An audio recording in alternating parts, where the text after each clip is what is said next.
কোরআন শরীফের ভিতরে বলেছেন লাশ-শামসু ইয়ামবাগি লাহা আন তুদরিকাল কামারা ওয়ালাল লাইলু সাবিকুন নাহার ওয়া কুল্লুন ফি ফালাকি ইয়াসবাহুন।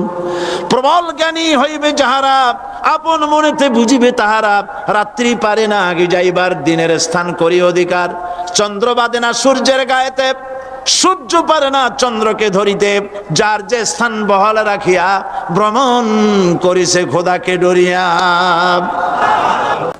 আল্লাহ রাব্বুল আলামিন যিনি মানুষ সৃষ্টি করেছেন, তিনি কোরআন শরীফের ভিতরে বলে দিয়েছেন। আমি প্রথমেই বলেছি, আপনারা লক্ষ্য করুন, এই কোরআন তাবিজের কিতাব নয়, এই কোরআন তদবিরের কিতাব নয়, ঝাড়ফুঁকের কিতাব নয়। কোরআন হলো পৃথিবীর মানুষের জন্য কোড অফ লাইফ, পূর্ণাঙ্গ জীবন বিধান। সব কিছু আল্লাহ পাক কোরআনের ভিতরে বলে দিয়েছেন, কোনো জিনিস বাদ দেন নাই। আপনি আমি কেমনে সৃষ্টি হয়েছি, আল্লাহ পাক কোরআনের ভিতরে বলেছেন ইন্না খালাকনাকুম মিন তুরাবিন সুম্মা মিন নুতফাতিন সুম্মা মিন আলাকাতিন সুম্মা মিন মুদগা। নিষ্প্রাণ মাটি দিয়ে তোমাকে উৎপন্ন করা হয়েছে, নিষ্প্রাণ মাটি উপাদান দিয়ে তোমাকে তৈরি করা হলো। মায়ের পেটের ভিতরে এক ফোঁটা নাপাক পানি জমাট রক্তে পরিণত হয়ে গেল। জমাট রক্ত আস্তে করে গোস্ত পিণ্ড হলো। গোস্ত পিণ্ডকে সুন্দর করে সাজায়া, হাড্ডি গুড্ডি বানায়া, স্ট্রাকচার তৈরি করে তার উপরে ফাকাসাউনাল ইযামা লাহমা, চামড়া দিয়ে গোস্ত দিয়া সাজায়া সুন্দর করে বানালাম। আল্লাহর পরিচয় শুনুন, আল্লাহ আমার কেমন আল্লাহ। মায়ের পেটের ভিতরে সন্তান বানায়া, এরপরে যখন রূহ দেওয়া হয়েছে, ক্ষুধা লেগেছে, খাবারের প্রয়োজন হয়েছে, আল্লাহ রাব্বুল আলামিন ওই কচি বান্দা মায়ের পেটে বসে কি খাবে, সেজন্য তার মা চিন্তা করে নাই, বাবা চিন্তা করে নাই, সরকার চিন্তা করে নাই। আল্লাহ রাব্বুল আলামিন মায়ের মাসিক অসুখকে বন্ধ করে দিয়ে সন্তানের নাভির সাথে আর মায়ের নাভির সাথে তার লাগায়া, পাইপ লাগায়া মায়ের মাসিক অসুখের রক্তগুলি দিয়ে সন্তানকে বড় বানালেন। মুখ দিয়া এই রক্ত পান করালেন না, মুখটাকে পবিত্র রেখে দিলেন, যাতে করে পৃথিবীতে আসার পর ওই মুখ দিয়া আল্লাহ রাব্বুল আলামিনের জিকির করতে পারো। সন্তান মায়ের ভিতরে, পেটের ভিতরে বড় হলো। আল্লাহ রাব্বুল আলামিন বলেন, মাস দিন যখন পুরা হয়ে গেল, সুম্মা নুখরিজুকুম তিফলা, বাচ্চার আকারে পৃথিবীতে নিয়ে আসলাম। এখন খাবা কি? পৃথিবীতে যখন বাচ্চা এলো, তখন তার পেটের সাথে যে সংযোগ ছিল মায়ের নাভির সাথে আর সন্তানের নাভির সাথে, সেই সংযোগ তার আর কি থাকলো? কি করা হলো? কেটে দেওয়া হলো।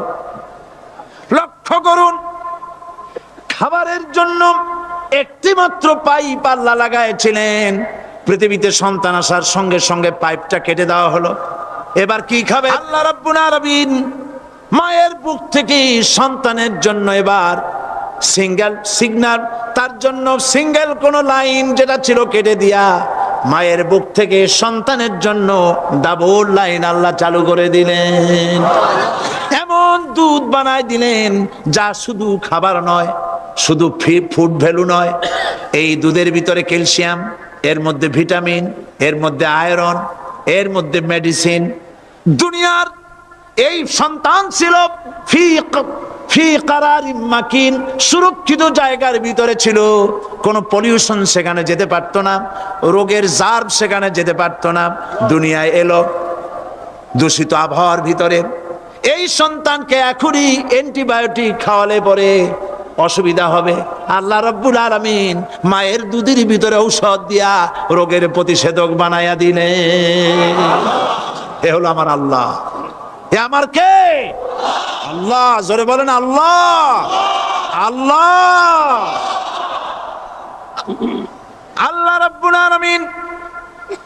মায়ের দুধ দিয়ে সন্তানকে বড় করলেন, আর শোনায় দিলেন খবরদার এই মায়ের সাথে, এই বাপের সাথে নাফরমানি করবি না। মা বাপের জন্য আমার কাছে দোয়া করবে, রব্বির হামহুমা কামা রাব্বায়ানি সাগীরা। সবাই পড়েন আমার সাথে, রব্বির হামহুমা কামা রাব্বায়ানি সাগীরা। আল্লাহ পাক শিখাই দিলেন বান্দারে আমার কাছে দোয়া করায়, আল্লাহ আমার মা বাপ আমাকে ছোটবেলায় যেভাবে স্নেহের কোলে লালন পালন করেছে, এইভাবে আমার মা বাপকে তোমার রহমতের কোলে লালন পালন করো। মনে থাকবে ভাইরা? বলেন মনে থাকবে? প্রত্যেক নামাজের পরে মা বাবার জন্য দোয়া করবেন, বেঁচে থাকুক আর মরে যাক, দোয়া করবেনই, মনে থাকবে। রব্বির হামহুমা কামা রাব্বায়ানি সাগীরা। আবার পড়েন, রব্বির হামহুমা কামা রাব্বায়ানি সাগীরা। আল্লাহ পাক মায়ের মর্যাদা এত বাড়াইছেন, সাহাবী প্রশ্ন করেছে, ইয়া রাসূলুল্লাহ খেদমত করব কার? হুজুর বলেন তোমার মায়ের, তারপরে কার? তোমার মায়ের, তারপরে কার? তোমার মায়ের, তারপরে কার? তোমার পিতার। বাপের চাইতে মায়ের মর্যাদা আল্লাহ 3 গুণ বাড়াইয়া দিলেন, 3 গুণ বৃদ্ধি করে দিলেন। হাদিস শরীফে এসেছে, হযরত আবী হুরায়রা রাদিয়াল্লাহু তাআলা আনহু রাসূলের কাছে এসে রাতের বেলায় কাঁদতেছিলেন। হুজুর প্রশ্ন করলেন, আবু হুরায়রা কাঁদো কেন? হযরত আবু হুরায়রা বলছেন, হুজুর মা আমাকে মেরেছে। তিনি প্রশ্ন করলেন, আচ্ছা মা তোমারে মারলো কেন? তুমি কি কোনো বেয়াদবি করছো? তিনি বললেন না, তবে মারলো কেন? হযরত আবু হুরায়রা বলেন, ইয়া রাসূলুল্লাহ আপনার খেদমত থেকে বাড়ি ফিরতে আমার দেরি হয়ে গিয়েছিল। গভীর রাত্রে যখন বাড়ি গেছি, মা আমাকে প্রশ্ন করলেন, বাবা দেরি হলো কেন, কোথায় ছিলি? তাম পৃথিবীর মানুষ যেই কদম মোবারক চুমু দিতে পারলে ধন্য হয়ে যায়, সেই আখিরি জামানার পয়গম্বর নবী মুহাম্মদ রাসূলুল্লাহ সাল্লাল্লাহু আলাইহি সাল্লামের দরবার থেকে আসতে আমার দেরি হয়ে গেছে। ইয়া রাসূলুল্লাহ আমার মা আপনার নাম শুনে তার গা জ্বলে উঠল, তিনি কাফের মুশরিকা। আপনার নাম শুনে অগ্নি শর্মা হয়ে আমাকে ধরে পিটানো আরম্ভ করলেন, আর বললেন, আবু হুরায়রা হয় মুহাম্মদ সাল্লাল্লাহু আলাইহি সাল্লামের বাড়ি ছাড়বি, নইলে আমার বাড়ি ছাড়বি, কি করবি বল? মার খেতে খেতে আমি বললাম, মা তোমার গায়ে যত শক্তি আছে আমারে মারো, তোমার বাড়ি শুদ্ধ, তাম দুনিয়াটা ছেড়ে দিতে পারি, মুহাম্মদ রাসূলুল্লাহর কদম মোবারক ছেড়ে দিতে পারি না। হুজুর আমার মা গলা ধাক্কা মেরে আমাকে বের করে দিয়েছেন। হুজুর বলছেন, আবু হুরায়রা মা তোমাকে মেরেছে আর আমার কাছে নালিশ করছো, আমি তোমার মায়ের কোনো বিচার করতে পারবো না। সুবহানাল্লাহ, এত বড় পাওয়ারফুল নবী, শানওয়ালা, ইজ্জতওয়ালি, বরকতওয়ালি, এত বড় নবী বলছেন মা মেরেছে, আমার করার কিচ্ছু নাই। সুবহানাল্লাহ। তোমার মা মুশরিকা হোক আর যাই হোক, তোমার মা। সুবহানাল্লাহ বলেন। আমার বন্ধুগণ, হযরত আবু হুরায়রা বলেন, ইয়া রাসূলুল্লাহ মায়ের বিরুদ্ধে কোনো অভিযোগ নিয়ে আমি আপনার কাছে আসি নাই। হুজুর বললেন, কেন আসছো বলো খুলে। আবু হুরায়রা বলেন, হুজুর আমি জানি আপনি আল্লাহর দরবারে যদি কোনো ব্যাপারে হাত তোলেন আল্লাহ মঞ্জুর করে ফেলেন। আপনি দয়া করে আমার মার জন্য দোয়া করেন, আল্লাহ যেন হেদায়েত দিয়ে দেন। আমার নবীজি দুখানে হাত উত্তোলন করলেন, বললেন, আল্লাহুম্মা ইহদি উম্মা আবি হুরায়রা, আয় আল্লাহ আমি দোয়া করতেছি আবু হুরায়রার মাকে হেদায়েত নসিব করো। হুজুর হাত তুলে মোনাজাত করছেন, আবু হুরায়রা দৌড় দিলেন বাড়ির দিকে। কয়েকজন সাহাবী হযরত আবু হুরায়রার জামা টেনে ধরেছে, এই ভদ্রলোক দৌড়ায় কেন? এত শান্ত মানুষ, কখনো গরম হয়ে কারোর সঙ্গে কথা বলে না, এই মানুষটা দৌড়ায় কেন? কোনো বিপদ হইল নাকি? জামা টেনে ধরে বলে, আবু হুরায়রা দৌড়াও কেন? হযরত আবু হুরায়রা বলেন, জামা ছেড়ে দাও, কোনো বিপদ আমার হয় নাই, আমি দৌড়াইয়া বাড়ি যাই দেখতে চাই। আমি দৌড়াইয়া আগে বাড়ি যেতে পারলাম না, আমার নবীর দোয়া আগে আমার বাড়ি চলে গেছে, আমি এটা দেখতে চাই। হযরতে আবু হুরায়রা দৌড়াতে দৌড়াতে বাড়ি চলে গেছেন। দরজায় নক করলেন, ভেতর থেকে আওয়াজ এলো, কে? তিনি বললেন, আমি আবু হুরায়রা। মা, দরজা খুলে দাও, আমি তোমার সন্তান। মা বললেন, বাবা অপেক্ষা করো, দরজা খুলতেছে। হযরত আবু হুরায়রা বলেন, মায়ের গলার আওয়াজের ভেতরে কুফরিত কর্কশতা পেলাম না, মায়ের গলার আওয়াজের ভেতরে তাওহীদের নরমিয়াত পেলাম। আমার কাছে মনে হলো আমি আবু হুরায়রা বাড়ি আসার আগে নবীজির দোয়া আল্লাহর আরশে পৌঁছে গেছে। আবু হুরায়রা বলছেন, মা আমার কিছুক্ষণ পরে ঘরের থেকে বেরিয়ে এসেছেন, আমি দেখলাম মায়ের শরীর ভিজা, মাথার চুল দিয়া পানি টপকাচ্ছে। মা আমার বললেন, বাবারে তোমাকে মারার পর আমি নিদারুণ অনুশোচনায় পড়েছিলাম, মনে মনে ভাবলাম, আহারে আমার সন্তান আমি কেন মারলাম?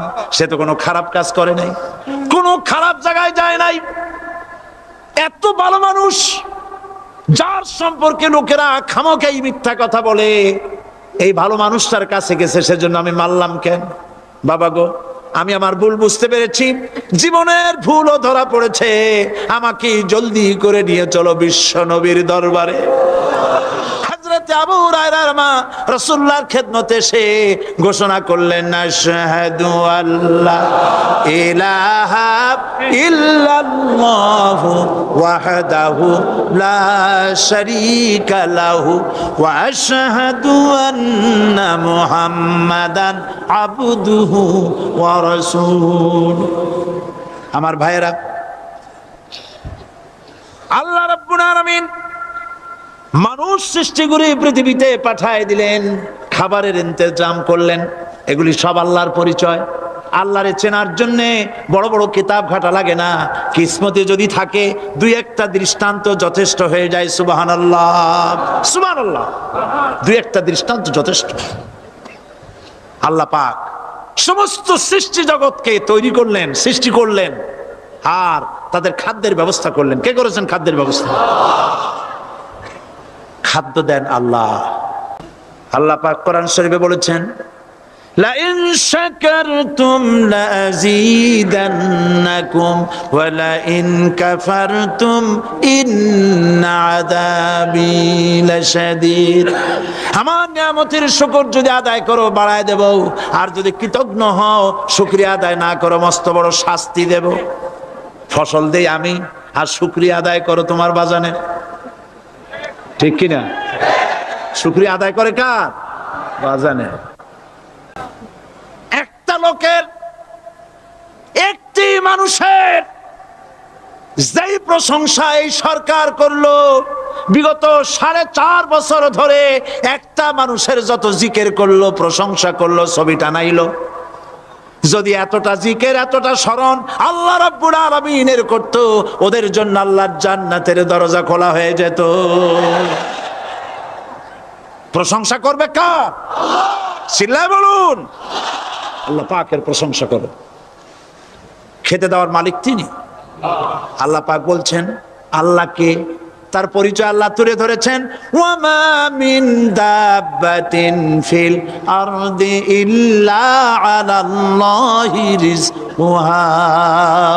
এই পৃথিবীর ভিতরে এমন কোন বিচরণশীল জীব নাই যার রিস্কের দায়িত্ব আমি আল্লাহ গ্রহণ করি নাই। সুবহানাল্লাহ বলবেন না?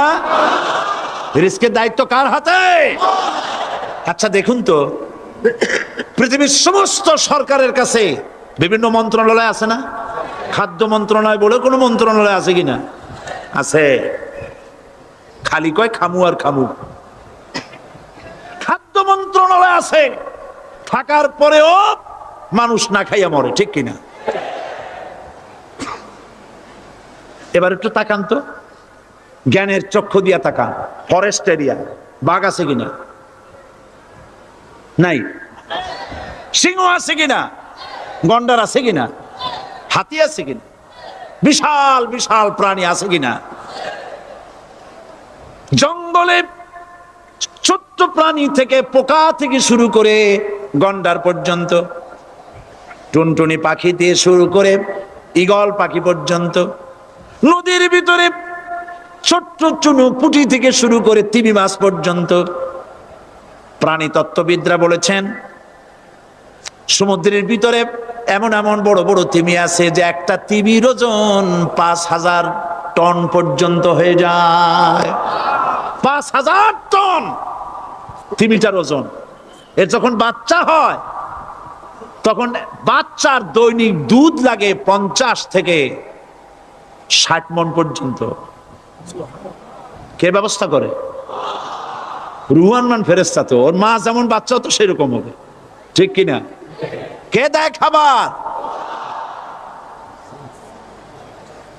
এবার দেখেন তো আপনার দেশের এই জঙ্গলে কত হাতি আছে। হাতিরা মিছিল করে আসছে যে আল্লাহ আমাদের এখন আর খাইতে যাইতে দিতে পারে না, বাংলাদেশের গভর্নমেন্ট কিছু দাও। আসছে না, খাইয়া ক্ষুধার জ্বালায় হাতি মরেছে, বাঘ মরেছে, সিংহ মরেছে। এর কোনো দৃষ্টান্ত আছে? ক্ষুধার জ্বালায় আকাশের উড়ন্ত পাখিরা ছটফট করে মারা গেছে, দৃষ্টান্ত আছে? নদীর মাছেরা ক্ষুধার জ্বালায় ভেসে উঠেছে, না খাইয়া মরে গেছে, দৃষ্টান্ত আছে? মহান আল্লাহ রাব্বুল আলামিন কোরআন শরীফের ভিতরে বলেছেন অনেক প্রাণী এমন আছে যারা তাদের খাদ্যকে সঞ্চয় করে না, খাদ্যকে জমা করে না, আহরণ করে না। সকাল বেলায় একটা খাবার খেলো, দুপুরে কি খাবে তার জানা নাই। শকুন পৃথিবীর মাটি থেকে 3 মাইল উপরে ওড়ে, তার চোখকে আল্লাহ পাক এত তীক্ষ্ণ বানিয়ে দিয়েছেন। এই চট্টগ্রামের কোথায় মরা গরু আছে 3 মাইল উপর দিয়ে দেখতে পায়? সুবহানাল্লাহ করতে ইচ্ছা করে না। এই প্রাণীগুলি খাবারগুলি কোনো গভর্নমেন্ট জোগাড় করে রাখে নাই। আল্লাহ পাক বলেন সবার খাবার আমি দেই। সকাল বেলায় সমস্ত প্রাণীগুলি, মহাশূন্যে পাখি, পানির ভিতরে মৎস্যরাজি, জঙ্গলের ভিতরে হিংস্র প্রাণী, পোকামাকড় থেকে শুরু করে সবগুলো খালি পেটে সব বেরিয়ে যায়, কারো কোনো খাবারের মজুদ নাই।